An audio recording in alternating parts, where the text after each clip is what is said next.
Et le début de notre relation se passait vraiment très bien. Et un soir, pendant qu'on dînait tous les deux à la maison, elle reçoit un appel. Et du coup, moi je m'en fous, tu vois, elle parle à qui elle veut. Et là, elle commence à parler en coréen au téléphone. Et je fais, mais attends, ça me rappelle un truc ça. Et en fait, elle parlait avec son ex. Du coup, moi je me dis, bon bah c'est son ex, peut-être qu'elle lui manque, du coup il essaie de l'appeler et tout. Moi je finis mes petites pattes et tout, tu vois, tranquille. Et je la laisse parler. C'était moi son copain et que voilà, c'est son ex, c'est de l'histoire ancienne. Mais s'il veut encore discuter avec elle, bah je le laisse faire quoi. Et du coup, après 10 minutes de conversation, je lui demande, bah du coup, qu'est-ce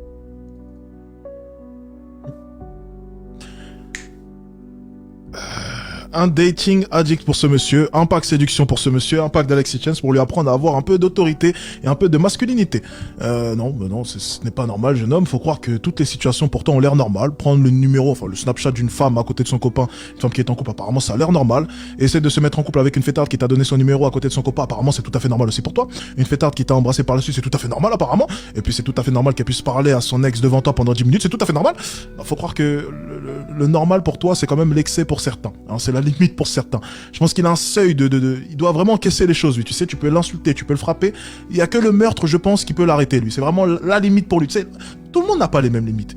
Tout le monde n'a pas les mêmes limites. C'est vrai. Bon, il était jeune après. On fait tous des erreurs. C'est la jeunesse, c'est comme ça. Mais pour tous les jeunes, ne reproduisez pas ce genre d'erreurs.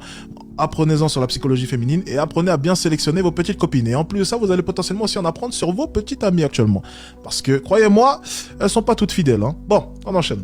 qu'il voulait quoi, parce que c'était sûr que c'était son ex. Et elle me fait, mon ex est à Paris. Et moi je lui dis directement, bah écoute, moi j'ai pas envie que tu le vois. Genre moi ça me ferait chier que tu le vois. Et elle me dit non mais il insiste pour venir à la maison, il veut me voir. Et je fais non mais c'est mort, tu lui donnes 5 minutes, mais pas plus tu vois. Genre moi je veux pas.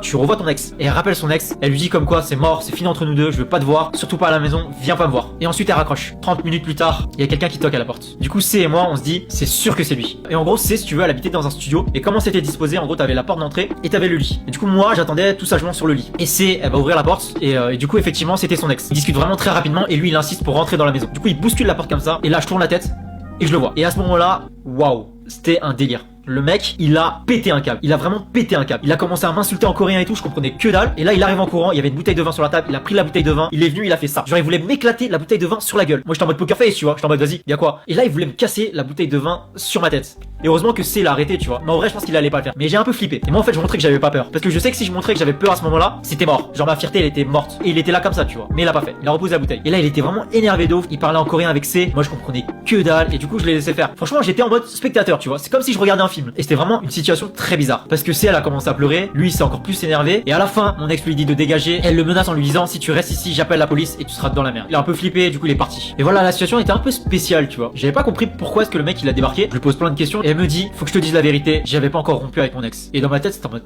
attends, quoi? Il se passe quoi là? Il a dit en fait j'ai seulement rompu la semaine dernière et c'est pour ça qu'il est venu. Parce que j'ai rompu avec lui. Et moi j'étais en mode mais attends mais t'es sérieux? Genre tu le prends pour un con lui et moi aussi tu me prends pour un con. Genre c'est pas un truc qui se fait. Et là elle s'excuse, elle me dit mais écoute je savais pas trop, blablabli blablabla. Vraiment beaucoup de blabla. Et vu que moi j'étais vraiment beaucoup attaché à elle et je lui dis tout simplement règle cette histoire avec ton ex. Dis je vais te repartir au Maroc ou je ne sais pas où en Corée si tu veux. Mais je veux plus que tu le revois. Et là elle me fait la promesse que oui, elle va arranger les choses et qu'elle va pas du tout le revoir. Donc je lui fais confiance et 2 jours après elle m'annonce qu'il est finalement reparti au Maroc. Et je me suis dit waouh enfin quoi, genre c'est pas normal ce qui se passe, c'est pas normal que lui il vienne ici et qu'il pète un cap comme ça tu vois. C'est bien, il commence à se rendre compte qu'il y a quelque chose qui cloche, ce jeune homme. Bon, mais c'est bien. C'est un peu le même type que Abou, là. Vous savez, on avait analysé un influenceur, là. C'est un peu le même type de déni, j'ai l'impression.